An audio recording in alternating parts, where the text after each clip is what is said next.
You're listening to Living in Spain podcasts with David Wright.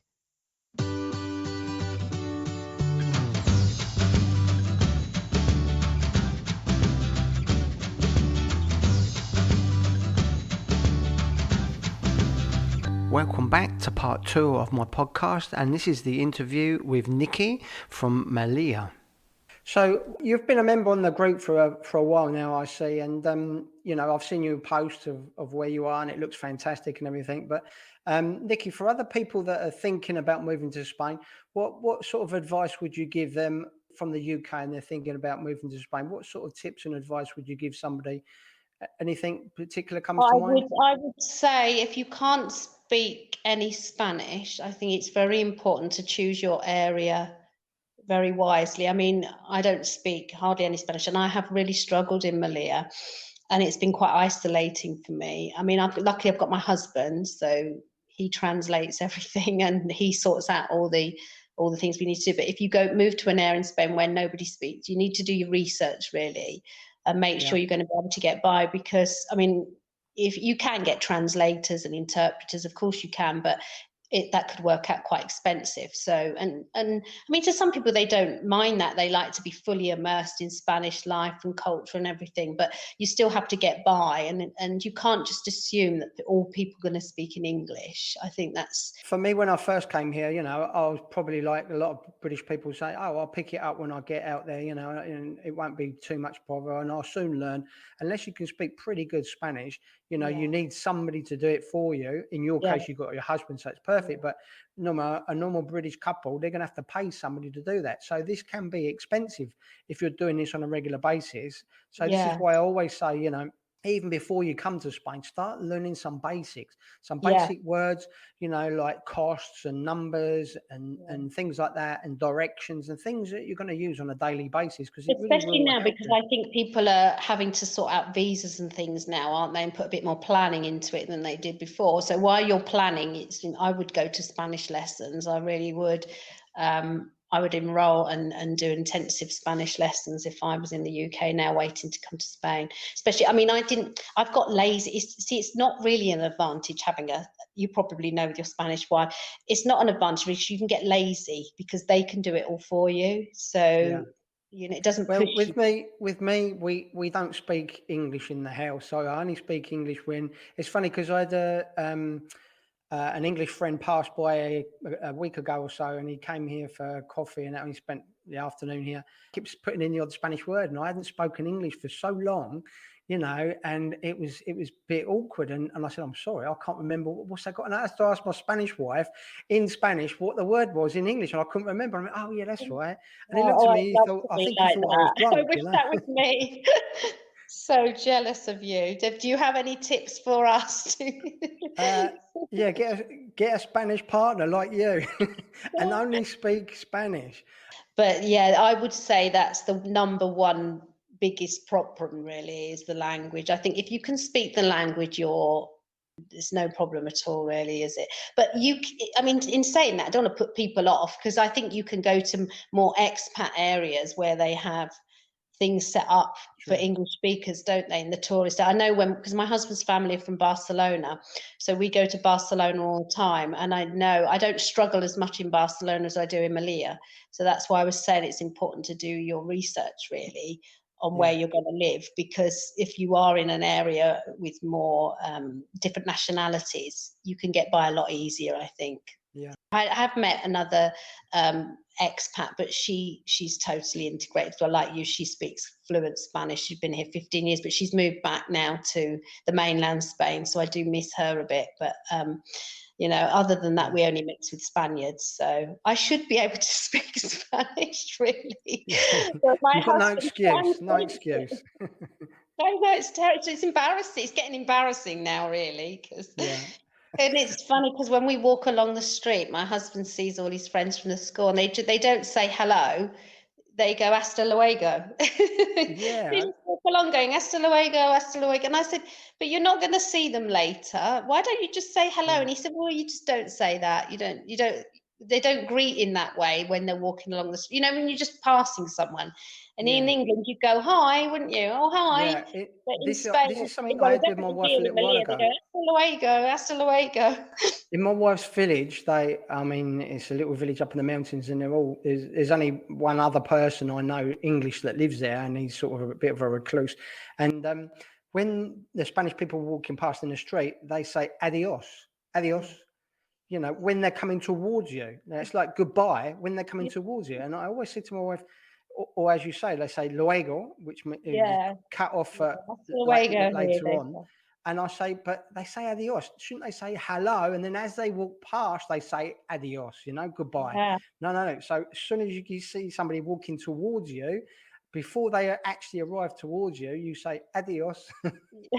Or they say buenas. Yeah, As they buenos. walk along, don't they? Buenas. And I said to my husband, should I say that then? Should I say buenas or should I say hello? Or he went, oh no, don't say buenas. And I said, why not? And he said, well, because it's not something that you slang, would say. And I was thinking, so it's quite difficult, isn't it, to understand what you're supposed to say. See, I mean, my friends here, they say buenos or bueno. Yeah. Buenos cut for buenos dias or buenas tardes, but they like here in Elm where it's very bad, they cut all the S's off the word. So, but learning Spanish, it does open up opportunities for you, as well as saves you money and not having to pay people to help you. And you know, really, I mean, I know some English people here and they say, oh, my Spanish is quite. I don't think that my Spanish is brilliant by a long way, but you know, if you can have a conversation on the telephone with somebody and understand what they're saying, I think that's a pretty good standard to be able to speak Spanish. Because or like I said, be aware and pick very carefully where you live, but also be aware that, you know, the different regions, like in Barcelona, a lot of things are said in Catalan. Because when we go to Barcelona, we, you know, we're on the metro or something and they're doing an announcement. It's all in Catalan. You do need to really research your area and see, because you could end up with the two languages going on, the Spanish, the Catalan, and then it gets quite, I know a lot of people, expats that live in Valencia, they've got the Valenciano, haven't they, which is the same as Catalan. But I went up that way to Barcelona a couple of years ago and on the border there, and I was ordering some, and the guy was talking to me in English. And I said, oh, I speak Spanish. Do you speak Spanish? He went, no, Catalan. I went, oh, sorry. My husband's got a very, very good friend who lives in Oxford, and he speaks fluent Spanish. And he went to Barcelona, and he said he may as well have not known anything. He said he got there, and he said everything was in Catalan. So he said he was struggling, even though he was fluent in Spanish. Yeah, so you have to be aware of these things, really, and where you're picking where you're learning the language and research. And you know, this is what I say in the group. Often in the group, I tell people you've got to do research and more research and make lists on places and travel around to see these places, because probably like where you are in the winter months, I always say to people, if you like somewhere, you really want to thinking about moving there, go there in the winter, because in the summer, we all know it's lovely in the summer, but what's it like in the winter? Like where you are, the temperatures are way different in the winter, and it's probably a lot quieter in the winter than in the summer. Well, it's not too bad because it's not really a tourist place, so it's about the same really all year round, because it's just a working city. But like I said, I would definitely I wouldn't recommend people live here. You know, obviously we live here, my husband teaches here in the school, but it's quite, unless you quite want to live in quite an isolated place, because you have to get the plane or the boat everywhere you want to go. Even, you know, and the border's closed. We're not even sure at the moment if the border's going to reopen. I mean, there seems to be a little bit of a spat going on between Morocco and Spain at the moment. So there's no word. And so it does feel like an island. And for some people, they like that sort of life, living in a very, very small community.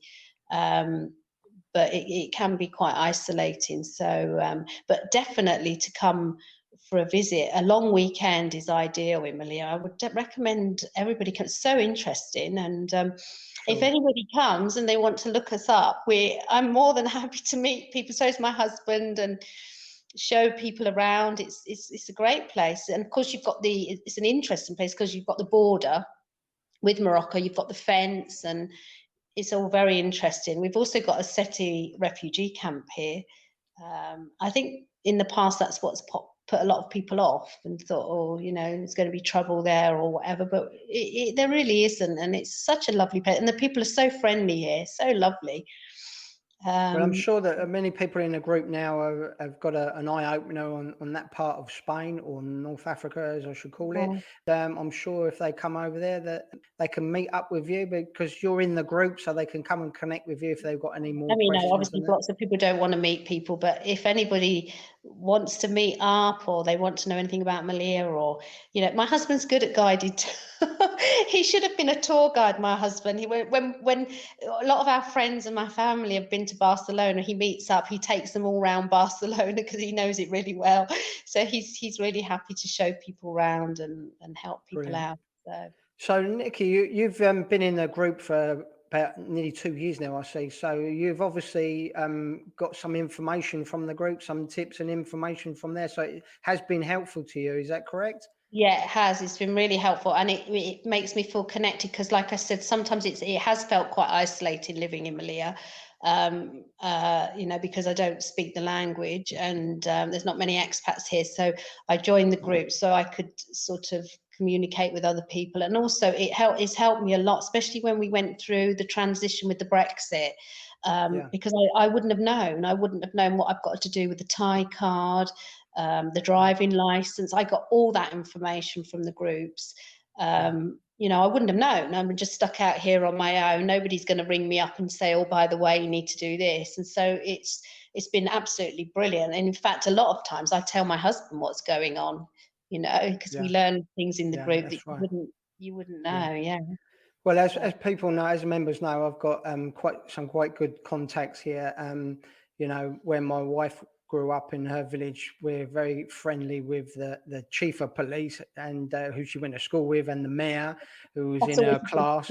So we're on good terms with them, and also my friend Alejandro, who's the British consulate in Almeria. So I get all my info and tips from him.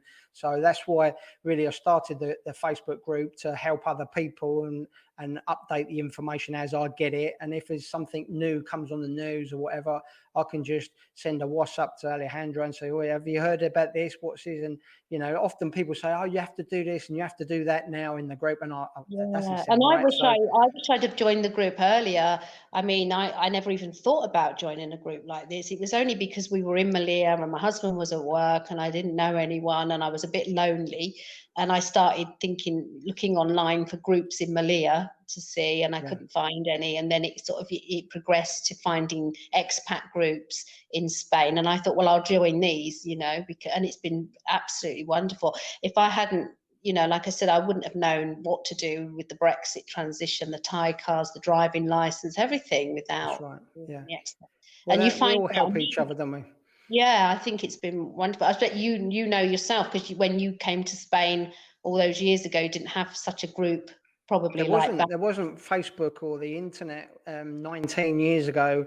I mean, I had a basic computer back then, and it wasn't the internet and the connections like there is now. And the information that gets out faster in the Facebook groups than it does on the national television now. And to be honest, I see several different posts from people, and I'll go and look it up myself. So it gives you something as a guide to go and check up on yourself and see if this is true. So the information travels much faster on social media now, I think. So that's one of the reasons why the group and my blogs and the podcast and other things. Doing these shows like this with you, I often try and give a different idea for people, like, your part of Spain and where people are living, because not everybody wants to live near the beach like I am, and in the full blare, the sunshine in the middle of the summer here when it goes over 100 degrees and probably even hotter where you are. But we have different people here which people can connect with and see how they're living, and it's interesting for them to maybe think, well, maybe I'll try that place. So that's the whole point of these posts, really.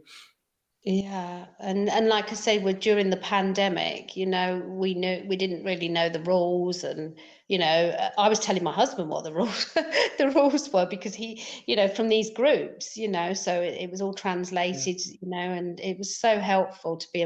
I would definitely recommend the language and joining these expat groups. I mean, a lot of people probably think, oh, I just don't want to be in with all the expats, but it really is a good idea, I think. So what's going on.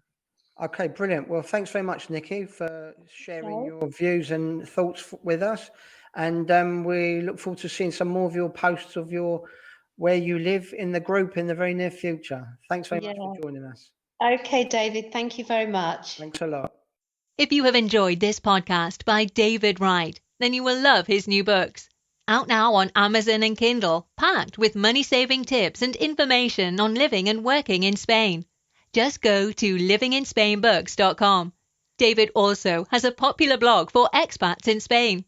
Come and take a look now at britishexpatsinspain.com.